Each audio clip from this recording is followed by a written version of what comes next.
මම අද වීඩියෝ එකකින් ඔයගලන්ට පැහැදිලි කරන්න යන්නේ විරපූල් මයික්‍රෝන් එක රිපෙයාර් එකක් ගැනයි.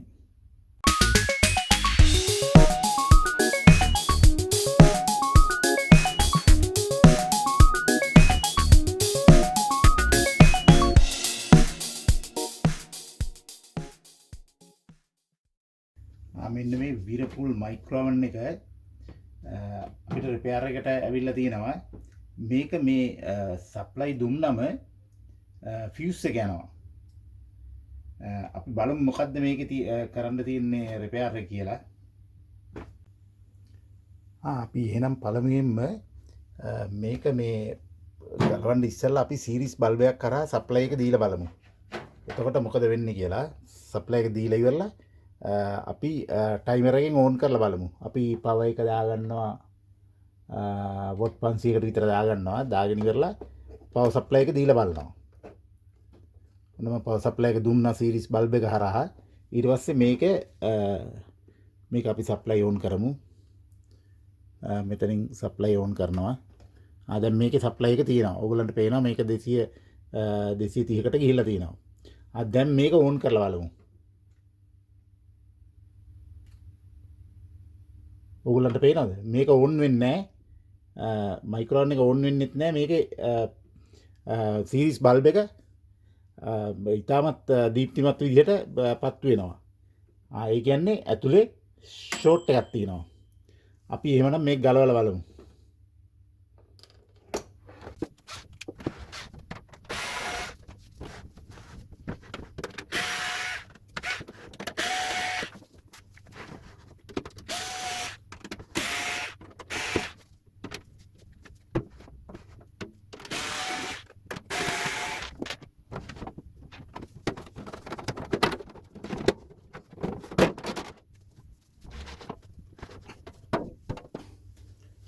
අපි මේකේ කවර් එක ගලව ගත්තා.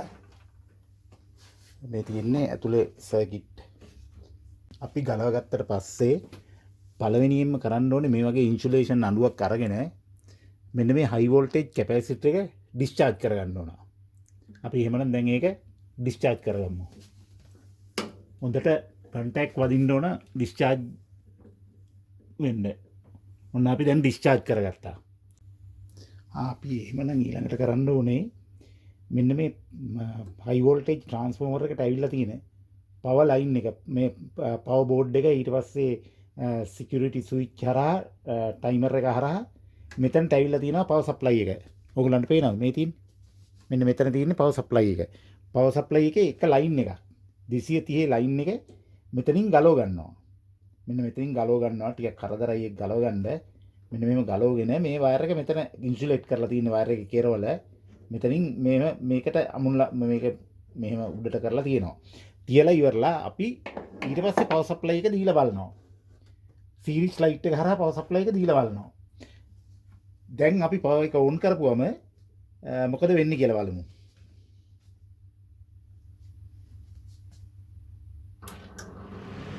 ඕගොල්ලන්ට තේරෙනවද?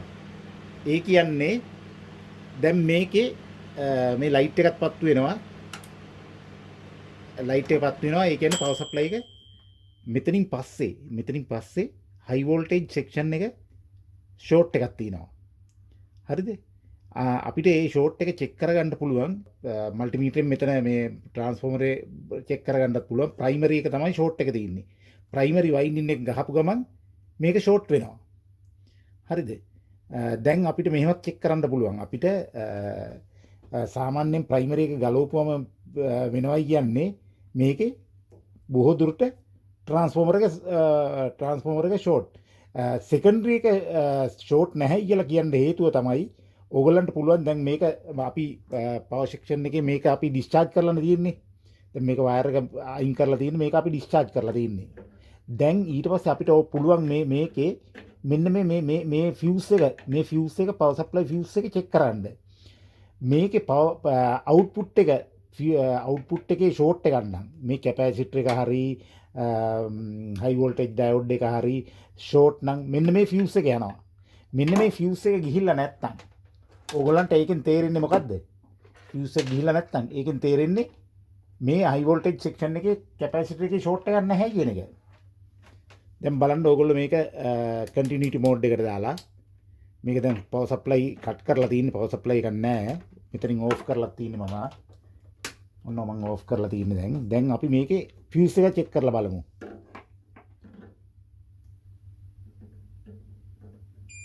ඕගොල්ලොත් පේනවා ෆියුස් එකත් හොඳයි. ඒ කියන්නේ අවුට්පුට් එකේ නෙමෙයි ලෙඩේ තියෙන්නේ ඉන්පුට් එකේ. හරිද? ඉන්පුට් එකේ ඕගොල්ලන්ට තවත් ඕනනම් චෙක් කරන්න පුළුවන් මේකට පවර් සප්ලයි දීලා ඉවරලා ට්‍රාන්ස්ෆෝමර් එකට පවර් සප්ලයි ඩිරෙක්ට් ලයින් එකක් දීලා ඉවරලා මේකේ අවුට්පුට් වෝල්ටේජ් එනවද කියලා. සාමාන්‍යයෙන් අවුට්පුට් වෝල්ටේජ් හයි වෝල්ටේජ් ප්‍රොබ් එකක් අරගෙන එහෙමත් ටෙස්ට් කරන්න පුළුවන්. ඒ කියන්නේ මේකේ ට්‍රාන්ස්ෆෝමර් වයින්ඩින් එකේ ප්‍රයිමරි එකේ ෂෝට් එකක් තියෙනවා. පැහැදිලිද ඔයගොල්ලන්ට? ඒ කියන්නේ මේක ට්‍රාන්ස්ෆෝමර් එක මාරු කරන්න ඕන. එහෙමනම් මේකේ තියෙන අපි ට්‍රාන්ස්ෆෝමරේට සම්බන්ධ වෙලා තියෙන වයර් ටික ඩිස්කනෙක්ට් කරගමු.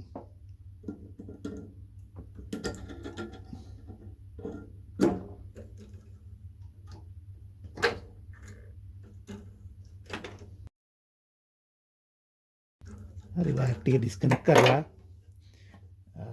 පවර් සප්ලයි ගලවලා තින්නේ මෙතනින් අපි මේක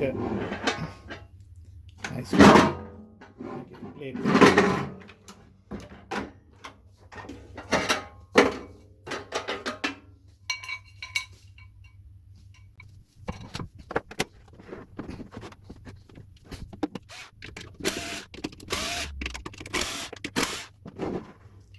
ප්‍රවේශමට ට්‍රාන්ස්ෆෝමරේ අයින් කරගමු.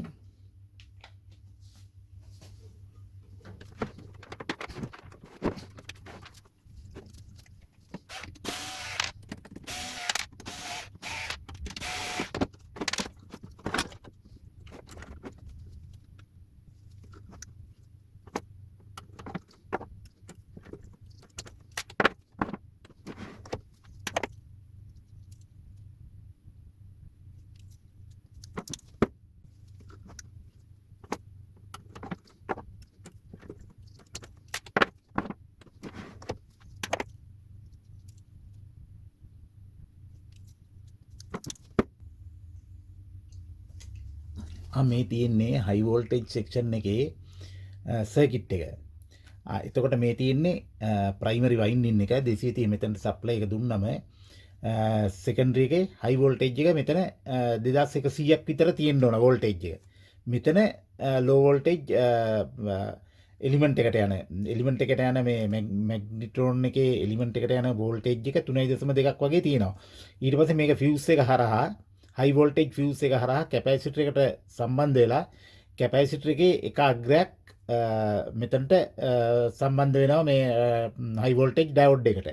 ඒකේ ඒ ඩයෝඩ් එකේම කෙරෝලක් යනවා මැග්නිට්‍රෝන් එකේ අනිත් කෙරෝල්ට කැතෝඩ් එකට කැතෝඩ් එලිමන්ට් එකට. මේ තියෙන්නේ ඇනෝඩ් එක තමයි එර්ත් කරලා තින්නේ. මේකේ හයි වෝල්ටේජ් සෙක්ෂන් එක එර්ත් කරලා තිනවා.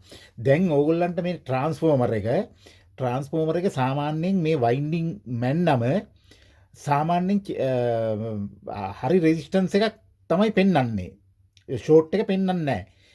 එතකොට ඕගොල්ලෝ මේකෙදි කරන්න ඕනේ සාමාන්‍යයෙන් මෙන්න මේ ප්‍රයිමරි එකේ ආසන්න වශයෙන් ඕම්ස් තියෙන ප්‍රමාණය ගත්තොත් ඕම්ස් 1.3 අතර ප්‍රමාණයක් ඒ වගේ අගයක් තමයි පෙන්වන්නේ. මෙන්න මේ සෙකන්ඩරි කොයිල් එකේ සමහර වෙලාවට 3.2ක් වගේ අගයක් පෙන්වන්නේ.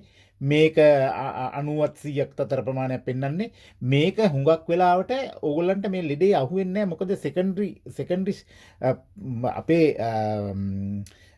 ප්‍රයිමරි එකේ ෂෝට් එකක් තියනවාද මේ සෙකන්ඩරි එකේ ෂෝට් එක තියෙන එක සමහර වෙලාවට මෙන්න මේ හයි වෝල්ටේජ් ෆියුස් එක යන්නේ නැහැ. මේ ෆියුස් එක යන්නේ නැහැ. මෙයාට ලොකු ඇම්පියර් එකක් ගන්නවා මෙයා ෆුල් ෂෝට් නෙමෙයි. ෆුල් ෂෝට් වුණොත් තමයි මෙයාගේ ෆියුස් එක යන්නේ. සම්පූර්ණ ෂෝට් වුණොත් තමයි ෆියුස් එක යන්නේ. නැත්තම් මෙයාට අඩුවෙන් වෝල්ටේජ් හැදිලා හැදුනොත් එහෙම මෙයා මයික්‍රෝන් එක ක්‍රියාකාරී වෙන්නේ නැහැ. වෝල්ටේජ් එක මදි. ඒකින් හින්දා අපි හුඟක් වෙලාවට මේකේ වෝල්ටේජ් චෙක් කරන්න ඕන. වෝල්ටේජ් චෙක් කරන්න ඕගොල්ලෝ බොහොම ප්‍රවේශමට වෝල්ටේජ් චෙක් කරගන්න ඕන. ඒ කියන්නේ මේ සෙකන්ඩරි එක වෝල්ටේජ් එක චෙක් කරගන්න ලේසි. සෙකන්ඩරි එක මොකද හේතුව මල්ටිමීටරෙන් චෙක් කරගන්න. එතකොට මම ඕගොල්ලන්ට කලින් කියලා දුන්න හයි වෝල්ටේජ් ප්‍රොබ් එකක් හදාගන්න හැටි. ඒකත් අපි අතින් අල්ලන්නේ නැතුව හයි වෝල්ටේජ් එකට දාලා අපි මේකට ක්‍රොකොඩයිල් ක්ලිප් වලින් ක්ලිප් කරලා ඉවරලා අපිට 230 දීලා බලන්න පුළුවන් සීරීස් බල්බයක් හරහා. ඔයගොල්ලන්ට පැහැදිලිද? එතකොට දැන් මෙයාගේ 2001 මේ ෆියුස් එක යන්නේ නැතුව මෙයාගෙන් එන ෆියුස් එක යනවා. මොකද හේතුව මෙයා ඇම්පියර් ගන්නවා වැඩි වෙනවා. මෙයා ඇම්පියර් ගන්නවා වැඩි. මොකද මෙයාගේ අර්ධ වශයෙන් ෂෝට් එකක් තියෙනවා නම්. පැහැදිලිද ඔයගොල්ලන්ට? දැන් අපි ට්‍රාන්ස්ෆෝමරේ චෙක් කරලා බලමු වෝල්ටේජ් 230 වෝල්ටේජ් එක සීරීස් බල්බයක් කරා දීලා මේ අවුට්පුට් චෙක් කරලා බලමු. ඔයගොල්ලන්ට පැහැදිලි කිරීමට පහසු වෙන්න මම මේ ට්‍රාන්ස්ෆෝමරේ ගලවලා එළියට ගත්තා. දැන් මේ තියෙන්නේ අපේ මැග්නිට්‍රෝන් එකේ යන සෙකන්ඩරි සප්ලයි එක මේ තියෙන්නේ. මෙතන තියෙනවා ප්‍රයිමරි සප්ලයි එක. සාමාන්‍යයෙන් ප්‍රයිමරි එකේ ඕම්ස් ඉතා කුඩා ඕම්ස් වැලියු එකක් තියෙන්නේ. ඕම්ස් 3කට ආසන්න වගේ ගාණක් තියෙන්නේ. දැන් ඔයගොල්ලෝ බලන්න 3ක් වගේ තියෙනවා. ඕම්ස් 3ක් වගේ තියෙන්නේ.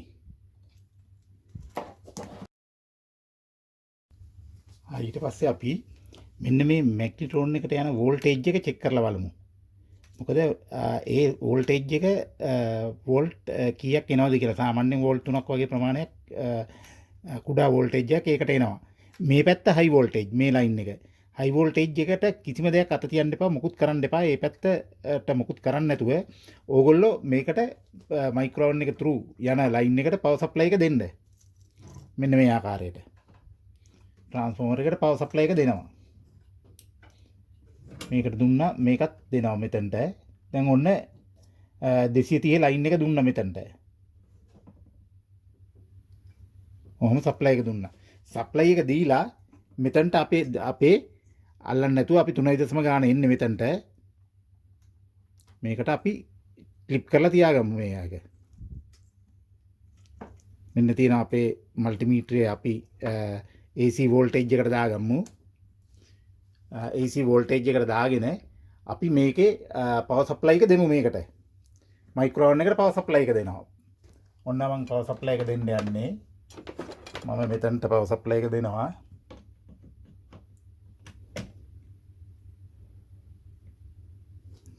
මේ පොබ් එක මේක යන්නේ හයි වෝල්ටේජ් ලයින් එක මේ 3.2 සීරීස් කරලා යන්නේ. ඔන්න දැන් පවර් සප්ලයි එක දුන්නා. දැන් මම ඕන් කරනවා. ඕන් කරද්දි ඕගොල්ලෝ බලන්න මේකේ වෝල්ටේජ් එක කීයක් එනවද කියලා. ඒකේ වෝල්ටේජ් එක එන්නේ නැත්නම් ට්‍රාන්ස්ෆෝමරේ සවුත් වෙලා. දැන් මම ඕන් කරනවා.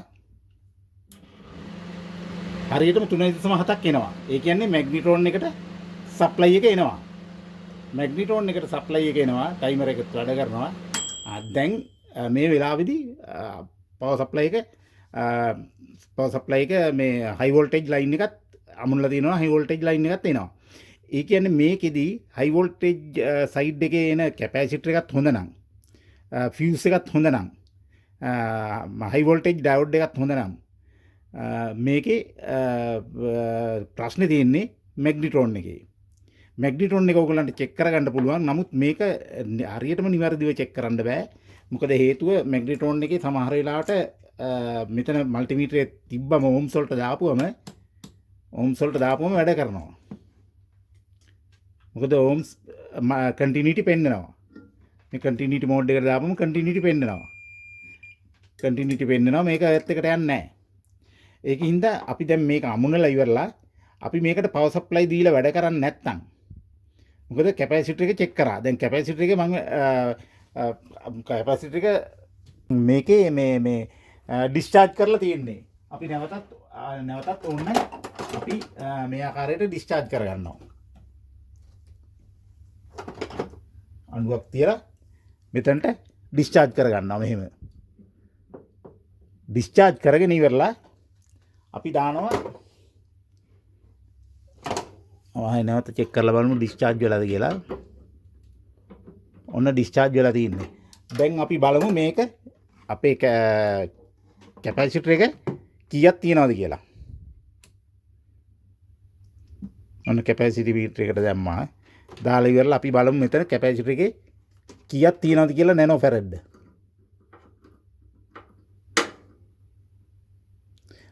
නැනෝ ෆැරඩ් 10ක් තියෙනවා.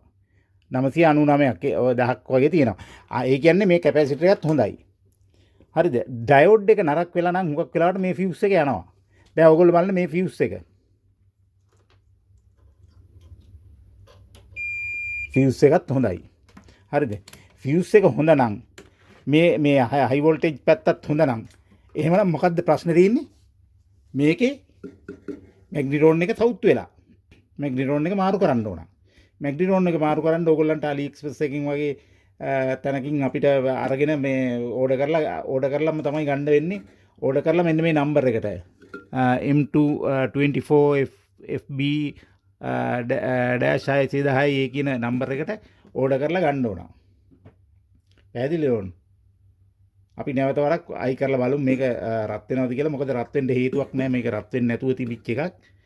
මේක දැන් මේ මැග්නිටෝන් එකේ තමයි අප්සෙට් එක තියෙන්නේ.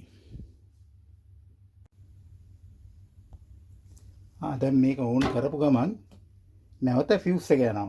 ඔයගොල්ලෝ මේ මල්ටිමීටරයේ කන්ටිනියුටි මෝඩ් එකට දාගන්නේ නැහැ. මේ ෆියුස් එක චෙක් කරපුවම මේක ඕපන් පෙන්නනවා. අපි මල්ටිමීටරේ චෙක් කරලා බලමු.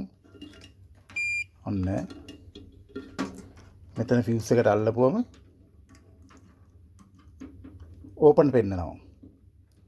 ටක් ගාලා ඕන් කරපු ගමන්ම ෆියුස් එක යනවා. එහෙමනම් මොකද්ද ප්‍රශ්නේ? මේකේ සර්කිට් එකේ කිසිම ප්‍රශ්නයක් නැහැ. තියෙන්නේ ප්‍රශ්නේ මේක ඇතුලේ. මේක ඇතුලේ මෙටල් එකේ මෙටල් එකේ පේන්ට් එක මලකඩ කාලා පේන්ට් එක තනින් තන ගිහිල්ලා. ඕගලන්ට ඒක පෙන්නන්නම්. මේ ප්ලග් එක ගලවලා තියෙන්නේ.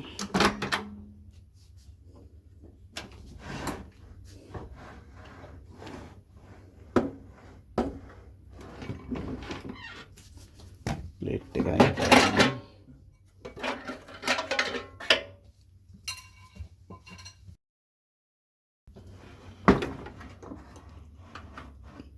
මෙන්න තියෙනවා.